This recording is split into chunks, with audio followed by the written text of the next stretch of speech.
안녕하세요. 제도권 주식 분석입니다. 예, 지금 시간은 새벽 12시 10분을 조금 지나고 있습니다. 그래서 자려다가 여러분들 남겨주신 댓글 때문에 힘을 얻어서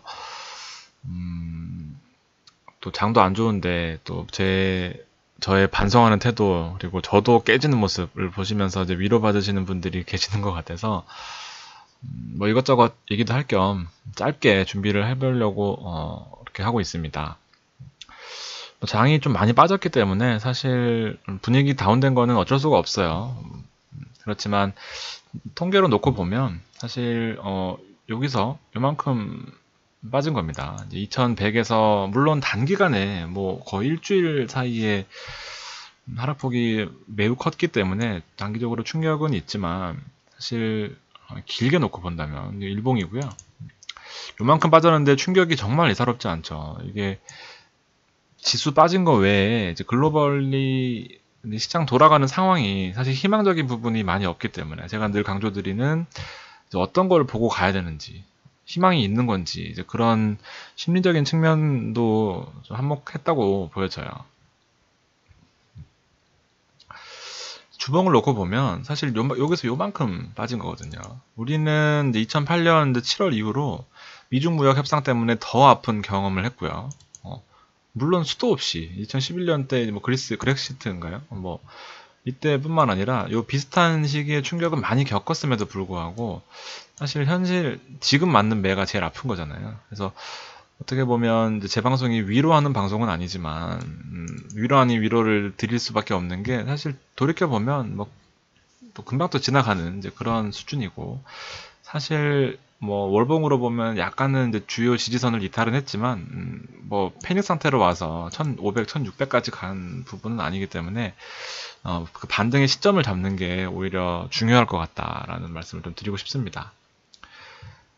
제 방송 보신 분, 꾸준히 보신 분 아시겠지만 이제 사실은 확률이 꽤 높았다고 저도 개인적으로 보고 있어요. 그렇지만 이렇게 대세 하락장에는 사실상 그냥 회피하는 게 제일 좋았을 텐데 어쩔 수 없이 이제 같이 들어가 있는 부분들이 있기 때문에 또 심리적으로 힘들어 하실 분들이 많이 계실 것 같아요. 그래서 여러 가지 또 반등 타이밍을 잘 잡으면서 위로하는 지금의 아픔이 또 그때서 도움이 되는 방송이 됐으면 좋겠습니다. 자, 오늘은 사실 반등을 어느 정도 예측할 수 있었어요. 그저께 금요일 날, 지난주 금요일 날 CME 이제 CME가 반등하면서 미국장도 좋았고 여러 시장들이 좋았기 때문에 사실은 강보합 정도로 예상했습니다. 그래서 오늘은 정말 5포인트 반등했어요. 반등이라고 할 수도 없을 정도로 어, 다른 나라에 비해서는 정말 미미한 반등 수준을 보였고 그래서 어제 말씀드렸다시피 그 대세 상승을 논하기에는 아직 이르다라는 부분이 있었습니다.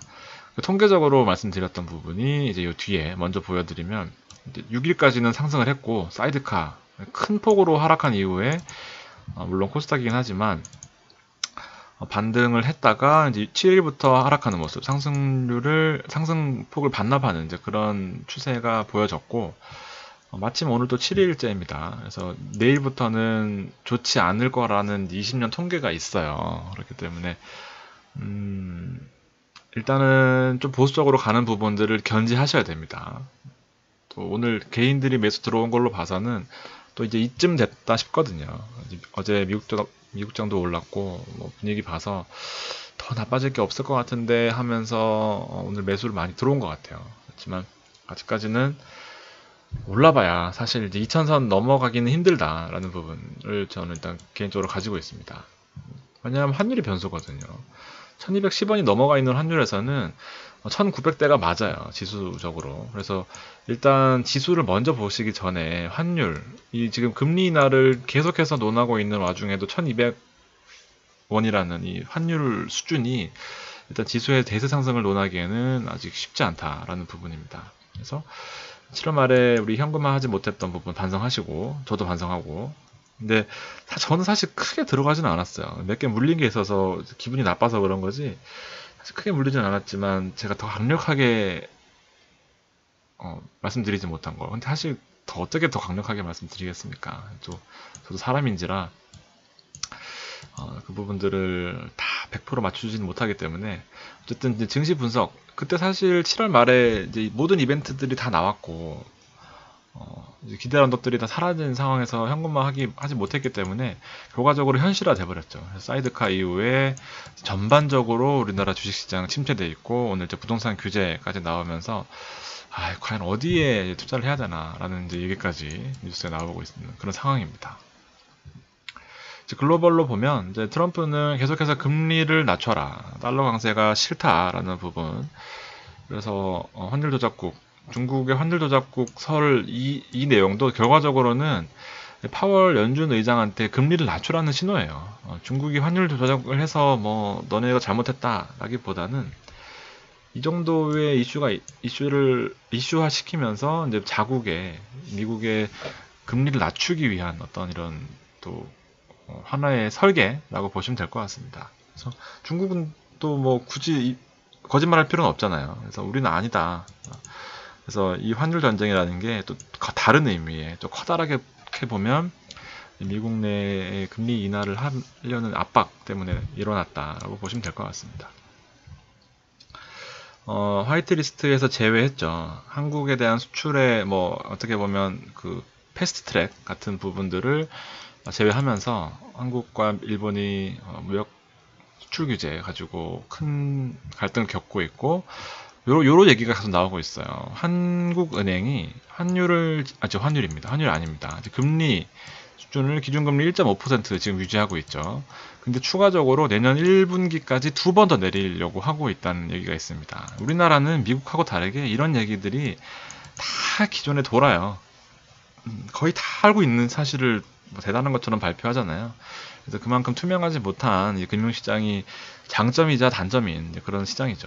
그래서 내년 1분기까지 또 금리를 1%까지 낮추겠다. 사상 최저치라고 합니다. 그래서 부동산 가격을 잡겠다는 건지 뭐 말겠다는 건지 금리를 낮추면서 또 어쨌든 시장 자체가 가보지 못한 길을 계속 걸으려고 하고 있는 것 같아요. 정말 갈피를 잡기 힘든 그런 시장이다라고 보여지고 하여튼 분위기를 봐서는 요 내용을 계속해서 말씀드렸던 거고 단기적이지 않다. 그 다음에 뭐 지금 계속해서 통화 완화를 하려고 하는데도 지수가 반등하지 못한 부분들 다 우려스럽고 8월 12일 날 중국 소매 판매가 나온다는 부분 큰 지표는 없어요. 이번 주에 중국 소매 판매가 일단 지금 중국이 경기가 좋지 않기 때문에 이 소매 판매가 좋지 않게 나온다면 어쨌든 국가적으로 경기 부양책을 할 수 있는 이제 그런 가능성이 있기 때문에 중요한 지표다. 기대 언더까지 FOMC까지는 한 달 정도 남았다. 9월 18일 이 내용을 말씀드렸습니다. 이건 말씀드렸고요. 단기간에 했던 5일에서 6일까지는 단기간 반등 나타났던 20년간의 통계 뭐 한 18년 정도긴 한데 어쨌든 20년이라고 봤을 때 내일부터는 조금 조심해야 되는 구간이 통계적으로 시작됐다는 부분 말씀드렸고요. 여러 번 말씀드렸기 때문에 그냥 넘어가도록 하겠습니다. 어쨌든 7위안을 돌파하면서 환율 조작국 설이 나오고 우리나라가 피해를 봤어요. 결과적으로 코스피만 많이 빠지는 모습. 그래서 지금 간만에 1900대에서 이렇게 머무르는 모습을 보여줬고 이 이유가 바로 이 환율 달러 인덱스, 검은색의 달러 인덱스는 계속해서 같은 모양새를 보여주면서 이렇게 움직였다면 지금은 완전히 이격된 모습이죠. 그래서 환율이 1200원대에서 아예 머물 수 있는 가능성이 있다. 그렇게 되면 우리나라 지수 수준은 이 수준이 맞다라는 부분입니다. 이게 사실 거꾸로 된 거거든요.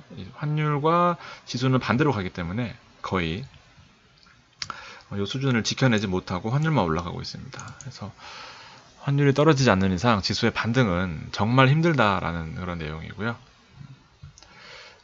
큰 탈출구를 두 가지를 이제 환율의 상승을 막을 수 있는 이제 그런 큰 역할을 할 수 있는 두 가지 이슈가 이제 미중 무역 분쟁과 바로 일본 문제겠죠.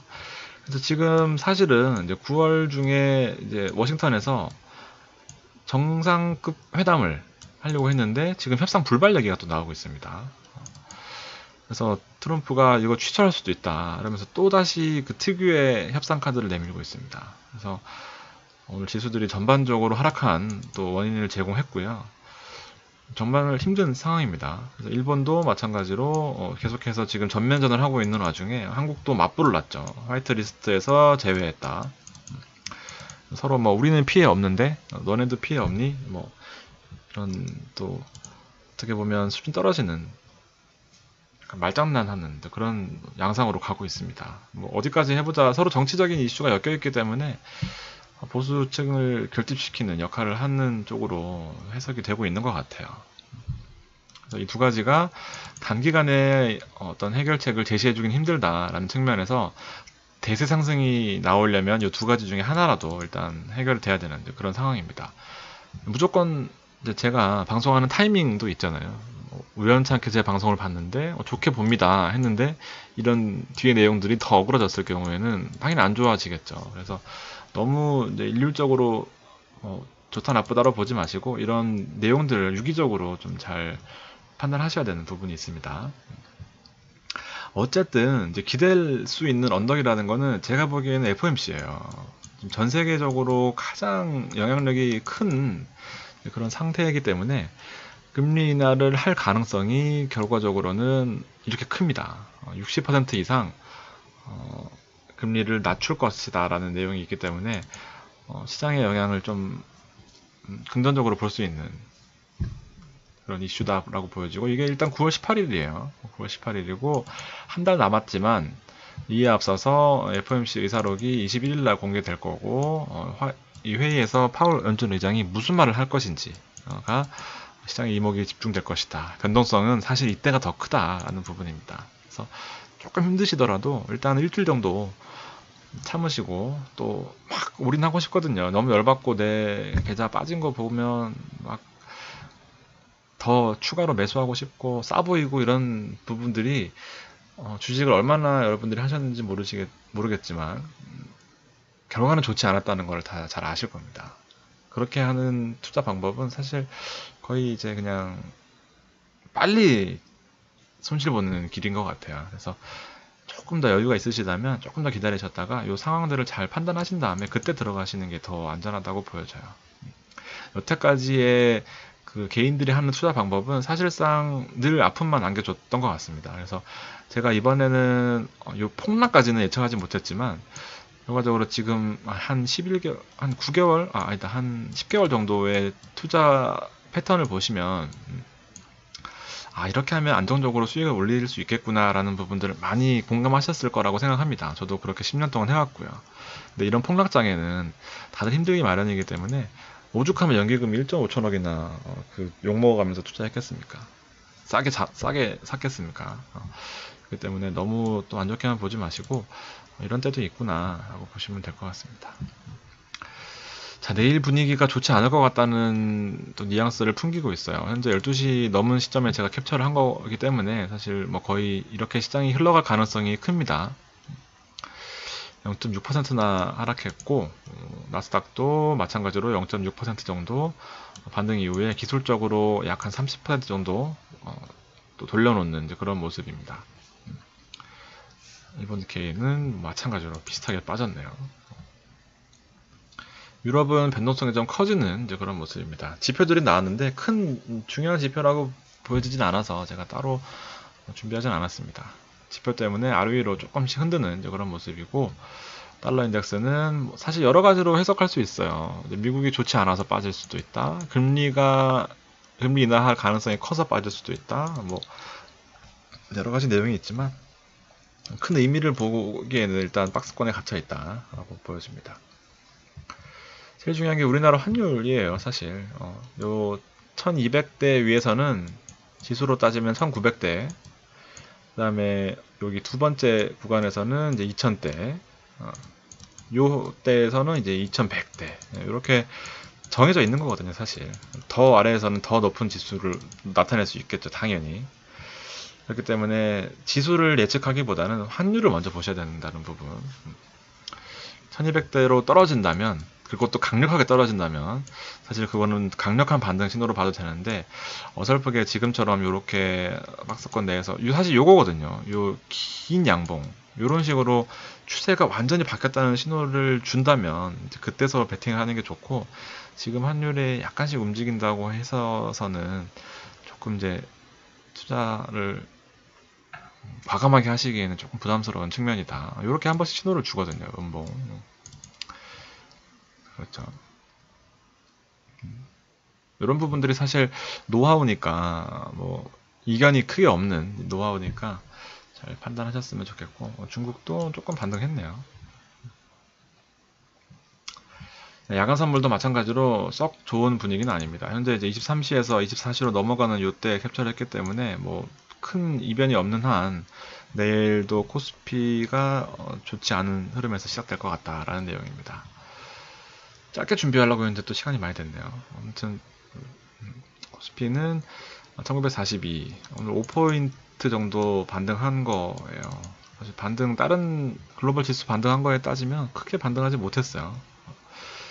이게 얼마나 아픈 거냐면 5개 T입니다. 진짜 그동안에 정말 강력하게 말씀드렸던 200 월봉선을 전 잃은 거예요. 저만의 아주 비기였는데, 떨어질 때마다 아주 좋은 역할을 했었었는데 신뢰도가 많이 하락하는 그런 모습입니다. 월봉선으로 봤을 때 IMF 때도 지켜냈던 이 월봉이었는데, 코스닥도 뭐 반등하긴 했지만 사실 뭐 큰 역할을 하긴 힘들고, 코스닥도 200선에서 반등하는, 월봉선에서 반등하는 그런 모습이지만 대세 상승할 때는 코스닥은 조금 보수적으로 보셔야 된다라는 내용입니다. 8월 지난주에 전기전자 업종에서 6천억 넘게 매도를 하는 모습, 그 다음에 바이오가 이제 900억, 같은 기간에 900억 정도 들어오면서, 사실 제가 어저께는 이제 바이오 쪽에 이거를 간과하지 말자라고 말씀드렸는데, 오늘 주요 이제 신라젠과 HLB, 세트리온은 다시 빠지긴 했지만 삼성바이오로직스, 뭐 주요 바이오 종목들이 조금씩 올랐던 그런 모습을 보여줬어요. 이런 것들이 사실은 지수 상승기에는 정말 잘 맞아 떨어지는데 지금 위축되어 있기 때문에 아마 또 조금의 의심을 가지시고 보시는 게 맞고요. 사실 오늘 반등했던 것도 나중에 또 그런 도움이 되셨으면 좋겠습니다. 이런 것들이 하락장에서 외국인들이 사는 종목들은 정답지 같은 역할을 하거든요. 그래서 오늘 시작부터 올랐기 때문에 혹시나 또 잘 참고해 보시고, 오늘 시장은 결과적으로는 다시 반락을 했고 전기전자 업종에 조금 들어왔지만 유의미하게 보기에는 조금 적은 숫자다. 8월 1일부터 외국인들이 엄청 팔았어요. 그리고 기관들이 엄청 사대면서 대세 하락을 논하는 개인들도 무서워서 파는 그런 모습을 보이다가 약 일주일 정도 지나니까 또 개인들이 들어오는 거죠. 외국 기관 팔고 있고, 기관이 지금 사실 지수가 폭락을 막은 이유도 기관이 버텨주고 있기 때문이었죠. 연기금 자금 가지고. 근데 연기금이 빠지는 순간 바로 또 지수가 또 빠질 수 있습니다. 그래서 지금의 요 패턴은 또 개인들이 실패하는 패턴입니다. 오늘 산 것들. 뭐 큰 의미는 없지만 외국인들이 신라젠과 HLB를 샀던 이제 그 포인트들을 또 짚어드리려고 가지고 왔고, 기관들은 뭐 레버리지도 있고 인버스도 있고, 나머지 GS건설을 또 샀더라고요. 삼성물산하고 현대건설하고 건설주가 또 들어오는 모습, 바닥이라고 보는 것 같아요. 어쨌든 건설주가 이렇게 들어오는 모습도 잘 체크해 보시고, 바닥인 것 같아요. 차트상으로도 GS건설이 이렇게 제일 먼저 치고 올라오는 거, 사실상 펀더멘탈이 하반기에는 너무너무 좋을 예정이거든요. 근데 지금 대세의 하락, 그리고 계속해서 건설 규제에 GS건설이 제일 영향을 덜 받는 종목입니다. 해외 모멘텀이 있는 종목이기 때문에 일단 33,000원, 정말 낯선 가격이긴 하지만 33,000원이라는 가격은 이 주봉으로 보면 정말 싼 가격입니다. 1년 내에 와보지 못한 가격이에요. 그래서 조금 더 과감하게, 조금 더 그 8월의 손실을 최소화하고 7월 달에 이익을 많이 보셨던 이제 그런 패턴을 가지고 계셨다면 사실 이런 찬스가 또 없어요. 이런 부분들을 잘 챙기시는 게 싸다고 막 잡는 것보다 이런 뭐라 그래야 되지? 이 배경을 알고 잡는 게 또 도움이 되실 거거든요. 이런 부분을 잘 판단하셨으면 좋겠고, 그래서 웬만하면 이제 종목을 좀 덜 말씀드리려고 해요. 이제 제가 얻는 것보다 잃는 게 너무 많아서 정말 제가 괜찮다고 보이는 것들만 말씀을 드릴 테니까 판단은 이제 여러분이 하시는 걸로 그렇게 하시면 될 것 같습니다. 자, 이제 마무리를 하면 유경업일까지는 이제 반등하는 경향이 있었다. 70%의 확률로. 그렇지만 7일부터는 반납하는 경향이 있었다. 라는 부분을 잘 챙겨두셨으면 좋겠습니다. 자, 마무리를 하면 이제 인생 길게 놓고 보면 이제 별거 아니다. 라는 부분을 말씀드리고 싶어요. 힘내시고, 저는 힘이 빠진 게 아니라 지금 12시가 넘은 시간이라서 이렇습니다. 그리고 내일은 조금 더 보수적으로 보시고, 일단 순간적으로 욱하는 감정을 꼭 참으셔서 나중에 대세 상승이 올 때 같이 좋은 모습으로 만났으면 좋겠습니다. 늦은 시간까지 긴 시간 들어주셔서 감사합니다.